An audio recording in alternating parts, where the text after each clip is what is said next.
नमस्कार दोस्तों, कैसे हैं आप लोग? ठीक ठाक। इस महामारी के प्रकोप में ठीक ठाक रहिए, बच के रहिए और घर में रहिए। जब तक कुछ स्थिति शांत ना हो जाती हो तब तक घर में रहिए। हम किसी न किसी माध्यम से आप तक पहुंचते रहेंगे। मैथ और इंग्लिश की क्लास तो आपकी हो ही रही है, जल्द ही मैथ और एडवांस मैथ और अरिथमेटिक की क्लास हो रही है। जल्द ही हम इंग्लिश की क्लास भी कोशिश करेंगे कि आपको प्रोवाइड की जाए। आज हमारा बेसिकली आने का मुद्दा ये है कि हम पॉलिटी के कुछ टॉपिक, जैसे पिछले बार कुछ टॉपिक एक सुप्रीम कोर्ट से संबंधित कुछ चीज़ें या जुडिशियल प्रोसेस से संबंधित कुछ चीज़ें आपके सामने लेके आए थे। आज हमारा बेसिकली मुद्दा है फंडामेंटल राइट आपसे डिस्कस करें। ये वीडियो आपके लिए लाभदायी होगा। जो भी जनरल कंपटीशन और यूपीएससी, एसएससी, बीपीएससी जो भी एग्जामिनेशन है उसके लिए आपके लिए ये वीडियो लाभदायी होगा। तो बचे रहिए, सेफ रहिए, घर में रहिए, कोशिश कीजिए जब तक स्थिति ना सामान्य हो जाए, और सबसे जरूरी बात तो पढ़ते रहिए। तो चलिए शुरुआत करते हैं। आज का हमारा मुद्दा जो डिस्कस करने का है, फंडामेंटल राइट, मूल अधिकार। मूल अधिकार, अगर जो मैं इसके बारे में थोड़ा सा इसके हिस्ट्री की बात करूं, इतिहास की बात करूं, तो एक समय था 1215 में यूनाइटेड किंगडम में, मतलब ब्रिटेन के राजा ने घोषणा की कि आज के बाद किसी को अगर जो सजा दी जाएगी तो वो कानून के हिसाब से दे दी जाएगी। मतलब उसका एक डिस्कशन होगा, किसी के मन से किसी को सजा नहीं दी जाएगी। ऐसा नहीं कि राजा का मन किया तो इसे फांसी पर लटका दिया, ऐसा कुछ नहीं है। जब भी अगर जो सजा दी जाएगी, किसी को अगर जो पनिश किया जाएगा तो बाकायदे एक प्रोसेस से पनिश किया जाएगा। और ये ऑर्डर 1215 में निकाला गया राजा के द्वारा, और इसी ऑर्डर को मैग्ना कार्टा कहा गया।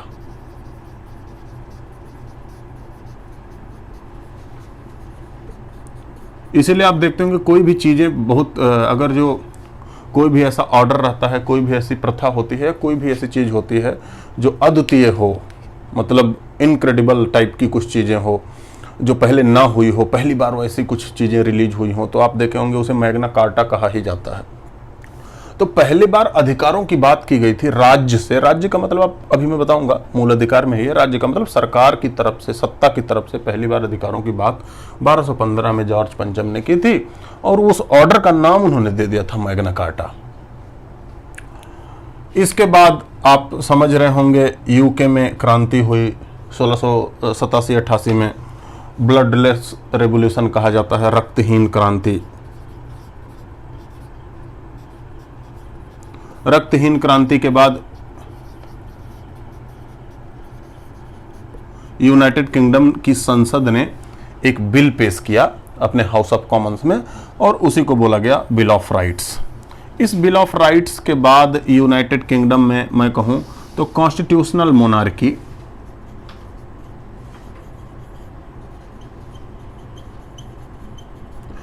संवैधानिक राजतंत्र उदय हुआ। कहने का मतलब राजा की सत्ता कम हो गई और संसद की सत्ता, संसद की पावर बढ़ गई। राजा का पावर कम हुआ, संसद की पावर बढ़ गई। मतलब इस बिल ऑफ राइट में एक बिल निकाला गया था जिसमें अधिकारों की बात कही गई थी, तो मानव के अधिकारों की बात कही गई थी, जिसे मूल अधिकार के रूप में कहा गया।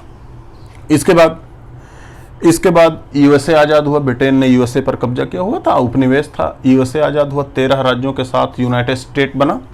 यूनाइटेड स्टेट ने जब अपना संविधान लिखा तो वो लोग अपने संविधान में मूल अधिकार लिखना ही भूल गए।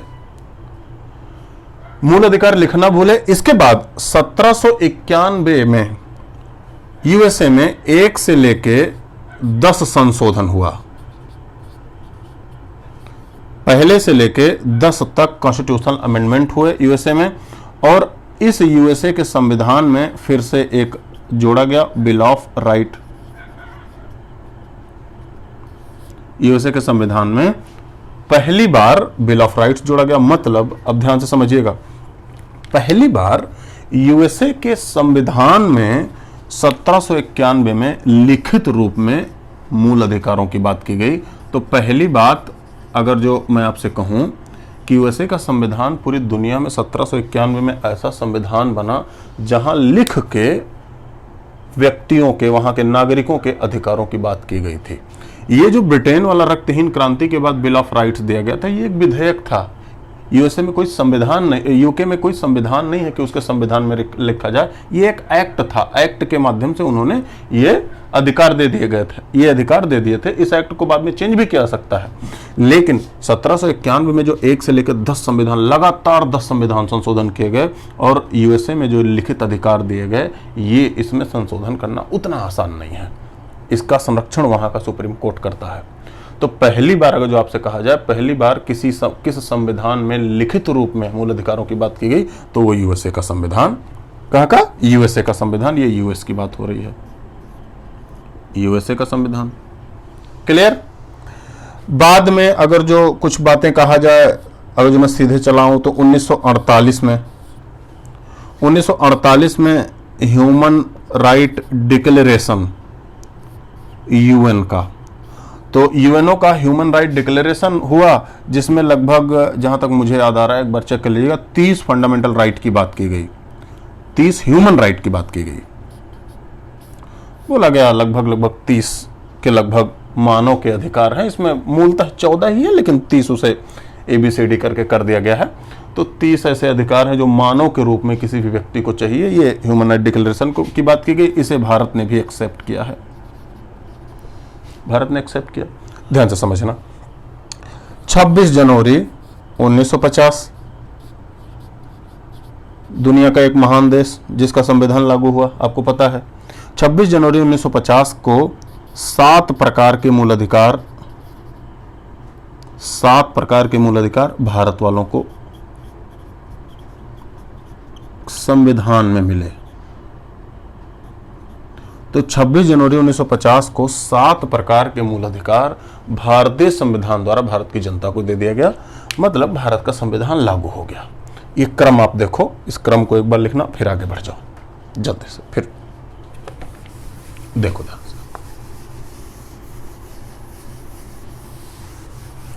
अब इसके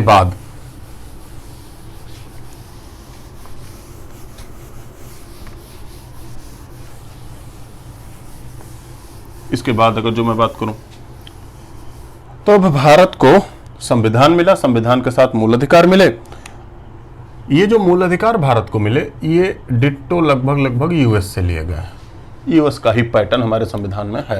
हालांकि पूरा का पूरा नहीं ये है कि, लेकिन लगभग वो जो संरचना है वो यूएसए से ली गई है। भारत के संविधान में मूल अधिकारों की संरचना यूएसए से ली गई। तो आपके एग्जाम में पूछे भी, भारत के संविधान में मूल अधिकारों की बात कहां से ली गई, तो यूएस के संविधान से ली गई। मतलब हमारे संविधान में लिखित रूप में मूल अधिकार है। जो मूल अधिकार हमारे संविधान में है वो संविधान के पार्ट 3 में है। ठीक है, संविधान के पार्ट 3 में है। जब संविधान बना था 1950 में, तो संविधान जब बना था तो 7 प्रकार के मूल अधिकार थे,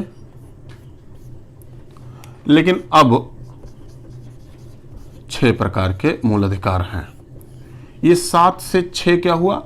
एक अधिकार था संपत्ति का अधिकार, राइट टू प्रॉपर्टी, RTP मैंने लिख दिया हूं, राइट टू प्रॉपर्टी, संपत्ति का अधिकार।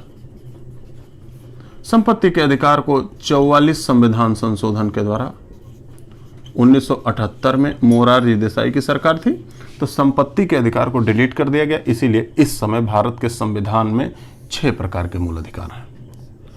तो भारतीय संविधान में इस समय कुल मिलाजुला के 6 प्रकार के मूल अधिकार हैं। ये 6 प्रकार के मूल अधिकार भारत के संविधान में पार्ट 3 में दिए गए हैं। अगली बात, पार्ट 3 में अनुच्छेद 14 से लेके 18 तक दिए गए हैं।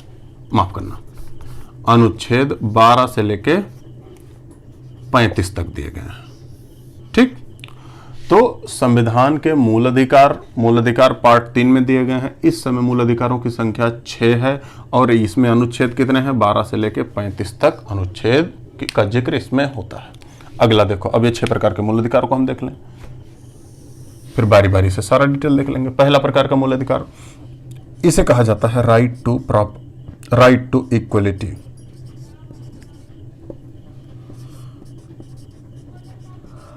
समानता का अधिकार।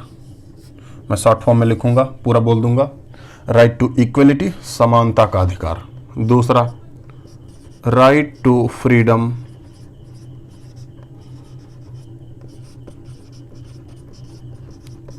स्वतंत्रता का अधिकार। अगला, राइट अगेंस्ट एक्सप्लोटेशन, शोषण के विरुद्ध अधिकार। मतलब आपका शोषण हो रहा है तो उसके विरुद्ध आपको अधिकार प्राप्त है। संविधान ने उसके विरुद्ध, उसका प्रतिरोध करने के लिए, उसका विरोध करने के लिए आपको अधिकार दिए हैं। फिर से, राइट टू रिलीजन,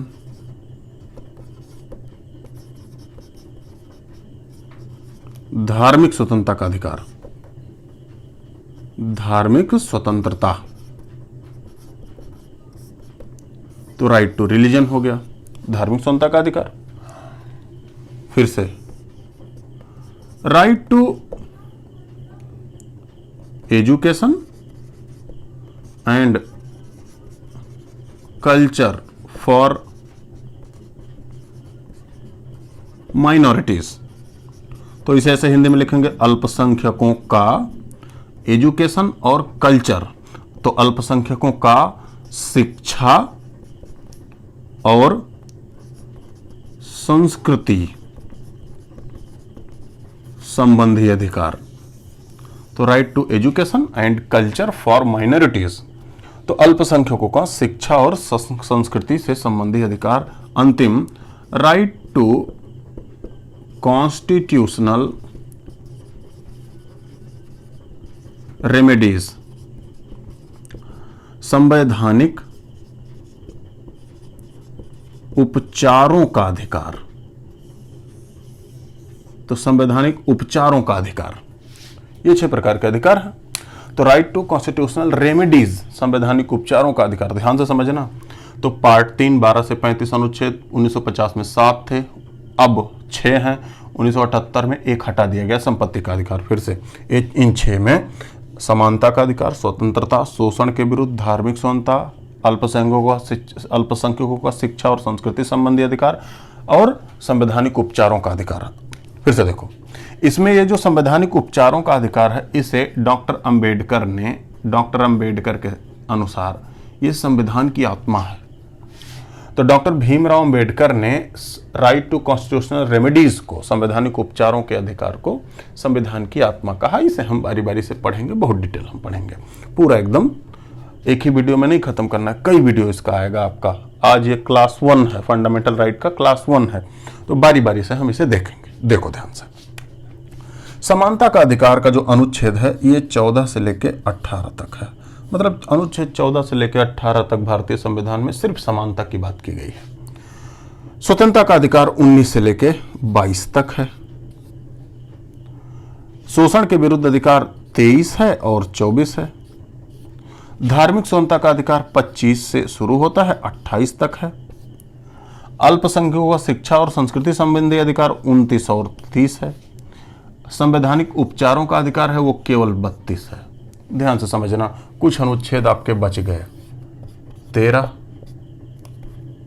सबसे पहले तो 12 बचा, फिर 13 बचा, 14 तो यहां है, तो 13 बचा, फिर उसके बाद क्या बचा, 32 के बाद फिर यहां 31 बचा, फिर 33, 34 और क्या बचा 35। इन अनुच्छेदों का भी जिक्र हमें करना है। हालांकि इनका संबंध डायरेक्ट किसी मूल अधिकार से नहीं है, लेकिन है, मूल अधिकार वाले पार्ट में है, तो इसका जिक्र हम करेंगे। तो एक बार ध्यान से इसे आप लोग नोट करेंगे। जहाँ नहीं समझ में आएगा वीडियो रिमाइंड करना है, आराम से रिलैक्स होकर पढ़ना है, पूरा डिटेल आपको बताया जाएगा। उसमें ये नहीं कि इस एग्जाम के लिए फोकस, ऐसा कुछ नहीं। जो भी आप एग्जाम दोगे ये सबके लिए काम करेगा। तो फिर ये स्ट्रक्चर है। अब हम मूल अधिकारों का एक एक बारी बारी करके शुरू करते हैं। आज हम कोई पार्ट नहीं उठाएंगे। आज हम ना तो समानता का अधिकार जिक्र करने जा रहे हैं, ना तो स्वतंत्रता का अधिकार, ना तो शोषण के विरुद्ध, कुछ भी नहीं उठा रहे हैं। आज हम शुरू से अनुच्छेदों को एक एक बारी बारी से कर रहे हैं। तो आज का जो टॉपिक होगा, अनुच्छेद 12 हम डिस्कस करेंगे, फिर 13 डिस्कस करेंगे, फिर अगली जब क्लास होगी तो समानता का अधिकार 14 से 18 तक डिस्कस, फिर ऐसे ही अगली जब क्लास होगी, ऐसे करते करते करते कई वीडियो बना के, आपको छोटा छोटा वीडियो बना के ये सारा डिटेल आपको दे दिया जाएगा। तो चलिए शुरुआत करते हैं। तो हम आप पढ़ने जा रहे हैं अनुच्छेद 12 मूल अधिकार में पार्ट 3 में अनुच्छेद 12। अनुच्छेद 12 कहता क्या है?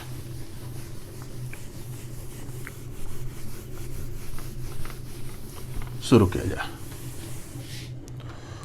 तो हम डिस्कस करने जा रहे हैं संविधान का पार्ट 3 पढ़ने जा रहे हैं। पार्ट 3 में पढ़ने जा रहे हैं अनुच्छेद 12, मतलब मूल अधिकारों की बात करने जा रहे हैं। देखो ध्यान से, पार्ट 3 अनुच्छेद 12। अनुच्छेद 12 क्या कह रहा है? अनुच्छेद 12 कहता है, परिभाषा देता है, डिफिनीशन। डिफिनीशन कैसा डिफिनीशन? ये राज्य की परिभाषा देता है। कैसा डिफिनीशन दे रहा है? राज्य किसे कहते हैं ये उसकी परिभाषा देता है। What is state? तो अनुच्छेद 12 ये बताता है कि राज्य है क्या, राज्य कहते किसे हैं। अनुच्छेद 12 बस इतना बताता है। अच्छा, ये बताने का पर्पज क्या है? बताने का पर्पज सीधा मूल अधिकारों के हर क्लॉज में लगभग प्रत्येक अनुच्छेदों में बार बार राज्य शब्द का जिक्र है। तो अनुच्छेद 12 एकदम पहले ही अनुच्छेद में, मूल अधिकारों के पहले ही अनुच्छेदों में, चैप्टर में पहले ही बता दिया गया कि भाई राज्य का मतलब क्या होगा, बाद में विवाद ना हो। तो जहां जहां बार बार राज्य शब्द यूज किया गया है पहले मतलब बता दिया जाए, झंझट खत्म हो जाए। तो राज्य का मतलब क्या है? राज्य में बताया गया है, कई उसमें लिखा गया है। जैसे पहला बताया गया कि गवर्नमेंट ऑफ इंडिया और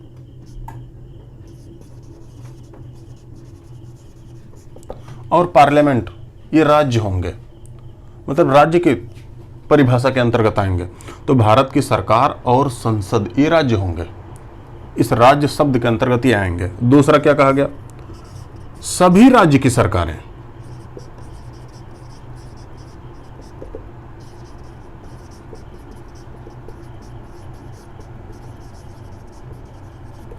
और उनके विधानमंडल, जितने भी राज्य की सरकारें हैं, यूपी, बिहार, जम्मू कश्मीर, तमिलनाडु, केरला, जितने भी राज्य की सरकारें हैं और उनके विधानसभा, विधानमंडल जो भी हैं, कहीं कहीं 2 सदन है, कहीं कहीं 1 सदन है, वो सब राज्य के अंतर्गत आएंगे। तीसरी बात क्या कहा गया? सभी लोकल एंड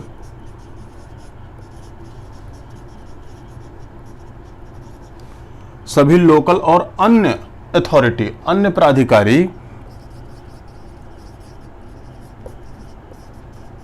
सरकार के अंतर्गत। तो सभी लोकल और अन्य प्राधिकारी जो सरकार के अंतर्गत काम कर रहे हों, कहां काम कर रहे हों?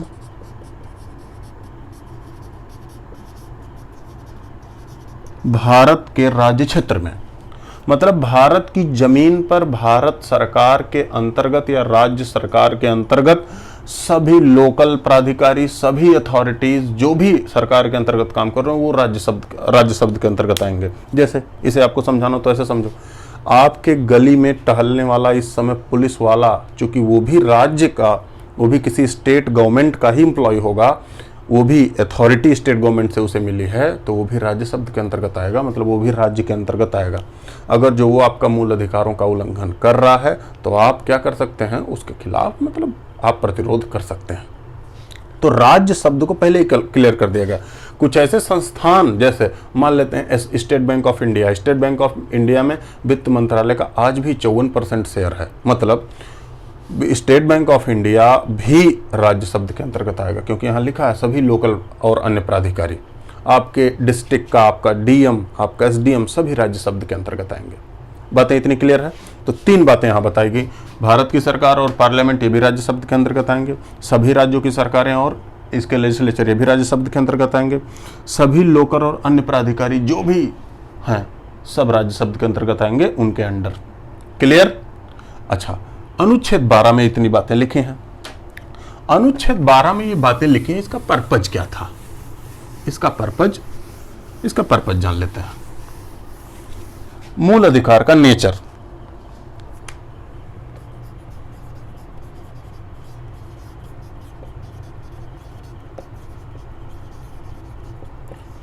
मूल अधिकार का नेचर क्या होता है?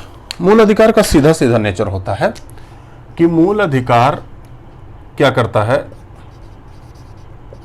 इंडिविजुअल, व्यक्ति या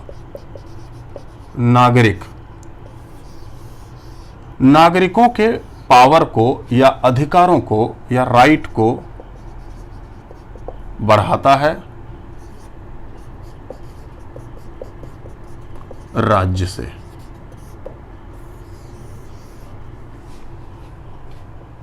मतलब इंडिविजुअल के पास ये पावर अधिक करता है, यहां अगर जो पावर लिखूं तो ज्यादा बेहतर होगा। इंडिविजुअल के पास पावर अधिक मूल अधिकार देता है, किससे? राज्य से। मतलब मूल अधिकार का सीधा सीधा नेचर ही होता है कि राज्य के पास शक्ति कम रहे। राज्य के पास शक्ति कम रहे, किसके पास शक्ति ज्यादा रहे?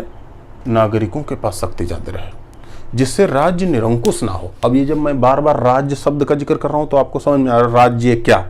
वही अनुच्छेद 12 में जो भी अभी आपको बताया गया है। तो राज्य की शक्ति कम हो, इंडिविजुअल की शक्ति, नागरिकों की शक्ति अधिक हो, ये फायदेमंद है। जब राज्य की शक्ति अधिक हो जाती है तो फिर कहीं ना कहीं राज्य निरंकुश हो जाता है, नेपोलियन जैसा हो जाता है, चीन में जैसे सत्ता है फिर वैसा हो जाता है, और वो शासन के लिए ठीक नहीं है।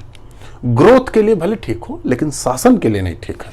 तो लोकतंत्र में ये बड़ी खूबसूरत चीज होती है। तो नेचर यही होता है, इसीलिए बार बार स्टेट शब्द का जिक्र आता है। इसलिए बार बार स्टेट शब्द के जिक्र के नाते हम अनुच्छेद 12 को पहले क्लियर कर दिए हैं। अगली बात है जो हम देखें इसमें,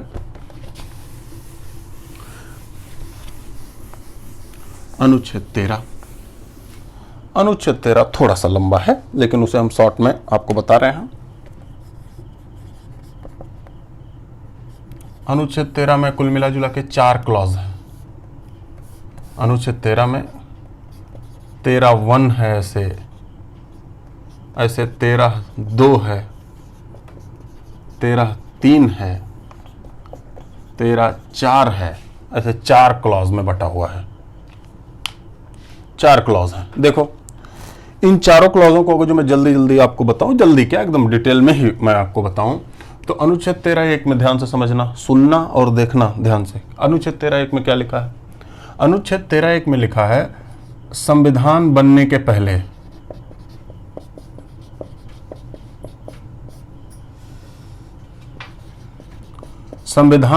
पहले अगर जो कोई नियम कानून होंगे, संविधान बनने के पहले अगर जो कोई नियम कानून अधिनियम जो भी होंगे, अगर जो वो मूल अधिकार का उल्लंघन कर रहे हैं तो वो उस मात्रा तक शून्य हो जाएंगे।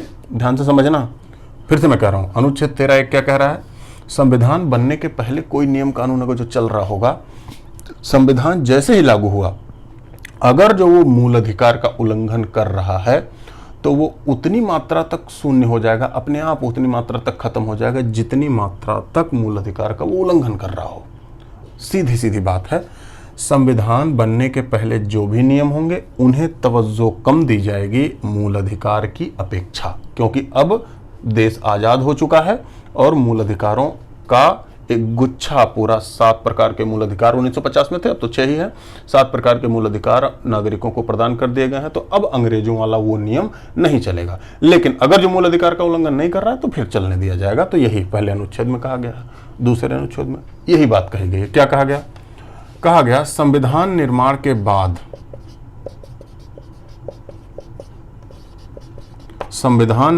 बाद भी कोई अगर जो नियम है,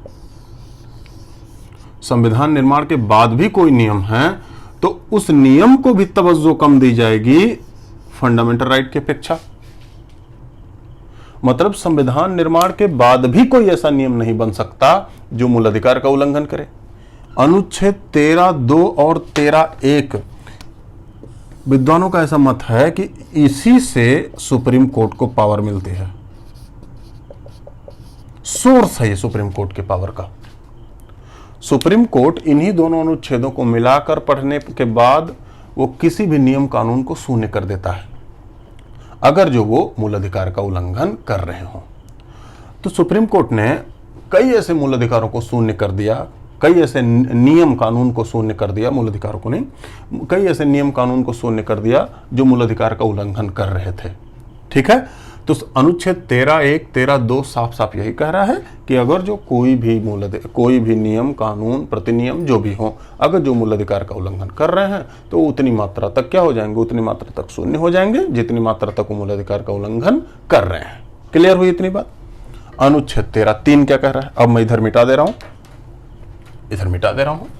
इधर आप लिख लो, थोड़ी जगह चाहिए मुझे। अनुच्छेद 13(3) क्या कह रहा है? अनुच्छेद 13(3) बता रहा है कानून क्या होता है, लॉ के बारे में बता रहा है। तो अनुच्छेद 13(3) अगर जो लॉ के बारे में बता रहा है तो कहा गया कि कोई भी अध्यादेश अगर जो होगा वो भी लॉ होगा। कोई भी राज्य के द्वारा जारी किया गया आदेश, कोई भी नियम, कोई भी प्रतिनियम, नियम, प्रतिनियम, ऑर्डिनेंस, ऑर्डर, कोई भी नोटिफिकेशन, कोई भी अधिसूचना, कोई भी राज्य के द्वारा अधिसूचना जारी कर दिया वो भी नियम होगा। हमारे संविधान में तो अंतिम में अनुच्छेद 13 में भी लिख दिया गया कुछ ऐसी रूढ़ियां, प्रथाएं, कुछ ऐसी रूढ़ी, प्रथा, कस्टम, वो भी नियम होंगे जो अतीत काल से मानी जा रही हों। कुछ ऐसी भी प्रथाएं, नियम होंगे जो गवर्नमेंट के द्वारा अथॉराइज्ड हों। ठीक है, ऐसे भी नियम होंगे। जैसे कुछ लोग मजाक में कहते हैं भारत में पिता बेटे को धो सकता है, ऐसा नियम है, अनुच्छेद 13 में लिखा गया है। तो ऐसा नियम तो नहीं है, लेकिन थोड़ा बहुत दंडित करना भारत में ये प्रथा है, बड़े छोटे को दंडित करते हैं थोड़ा बहुत। तो ये कहीं ना कहीं इसलिए हो जाता है क्योंकि हमारे अनुच्छेद 13 में लिखा है कि कुछ ऐसे कस्टम जो समाज के लिए हितकारी हों वो भी नियम के अंतर्गत आते हैं। नियम के अंतर्गत अगर जो ये चीजें आती हैं तो कुछ चीजें नियम के अंतर्गत नहीं आती हैं। जैसे आप लोग कभी कंफ्यूज ना हो, फ्लैग कोड जो बना है, ध्वज संहिता, झंडे की इज्जत करने के लिए कोड बनाया गया था 1976 में इंदिरा गांधी सरकार के द्वारा, वो नियम नहीं है। अगर जो उसका उल्लंघन हुआ तो उसके लिए कोई केस वगैरह नहीं होता, तो फ्लैग कोड नियम नहीं है। तो अनुच्छेद 13(3) में ये सारी बातें लिखी गई हैं, इतनी चीजें नियम है। अनुच्छेद 13(4) ये 1971 में जोड़ा गया, 1971 में जोड़ा गया। 21वां संविधान संशोधन हुआ था, ये बड़ा विवादित रहा है। अनुच्छेद 13(4) को सुप्रीम कोर्ट ने नल एंड वॉइड कर दिया है, मतलब ये शून्य है, ये प्रभावी नहीं होता, लेकिन बस ऐसे ही जान लो। इसमें कहा गया है, अगर जो मैं सार बताऊं इसका, इसमें कहा गया है अनुच्छेद 13 का अनुच्छेद 368 से कोई संबंध नहीं है। इसका मतलब क्या? 368 में संविधान को संशोधन करने की प्रक्रिया है।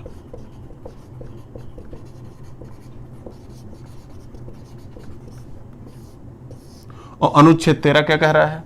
ऐसा कोई भी संशोधन नहीं होगा जो मूल अधिकार का उल्लंघन करे। मतलब ऐसा कोई भी कानून नहीं बनेगा जो मूल अधिकार का उल्लंघन करे। अगर जो कानून बना तो ज्यादा वरीयता किसे दे दी जाएगी?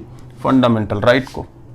तो जब सरकारें नियम कानून बनाती थीं तो लोग कहाँ चले जाते थे? सुप्रीम कोर्ट में केस करने चले जाते थे। और सुप्रीम कोर्ट में जब वो केस करते थे तो अनुच्छेद 368 के तहत संविधान में संशोधन होता था, सुप्रीम कोर्ट उसे क्या कर देता था? कहीं ना कहीं खारिज कर देता था, या सरकारों को दिक्कत आती थी।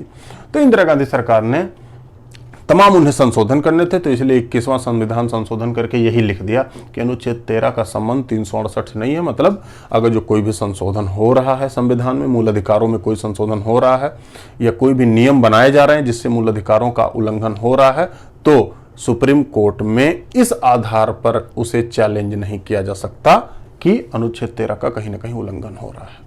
ठीक है, तो अगर जो अनुच्छेद 13 का सार बताया जाए तो अनुच्छेद 13(1)(2) में तो आपने देखा क्या कि उसमें संविधान के पहले की विधि हो, नियम हो, या संविधान के पहले बनने के बाद के नियम हो, उसमें उस मात्रा तक शून्य हो जाएंगे, उतनी मात्रा तक वो खत्म माने जाएंगे, उतनी मात्रा तक वो शून्य हो जाएंगे जितनी मात्रा तक मूल अधिकार का उल्लंघन करें। अनुच्छेद 13(3) में दिया गया है नियम के बारे में। अनुच्छेद 13(4) में दिया गया है कि 13 और 368 का कोई संबंध नहीं है, मतलब सुप्रीम कोर्ट में जुडिशियल रिव्यू ये नहीं कर सकता। तो कहने का मतलब ये तो इनवैलिड है। ये सुप्रीम कोर्ट ने मिनर्वा मिल्स मामले में 1980 में एक मामला हुआ था, ठीक है, इसे शून्य कर दिया गया। तो प्रभावी नहीं है, हालांकि संविधान में लिखा है। ठीक है, तो आपको मूल अधिकारों में बताया गया अनुच्छेद 12, अनुच्छेद 13, 7 प्रकार के मूल अधिकार, 7 प्रकार के मूल अधिकार। अभी ध्यान से समझना, अभी इसमें भी बहुत बातें हुई नहीं है। तो आज का जो वीडियो होगा इतना ही होगा। इसके बाद जब हम दूसरा वीडियो बनाएंगे तो फिर अनुच्छेद 14, 15, 16, 17 से लेके बारी बारी करके पूरा डिटेल हम करेंगे, जिससे आपको कोई दिक्कत ना हो। 12 और 13 आज पूरा हुआ। ठीक है, तो आज बेटा इतना ही। ठीक, स्वस्थ रहिए, मुस्कुराते रहिए और पढ़ते रहिए। Thank you.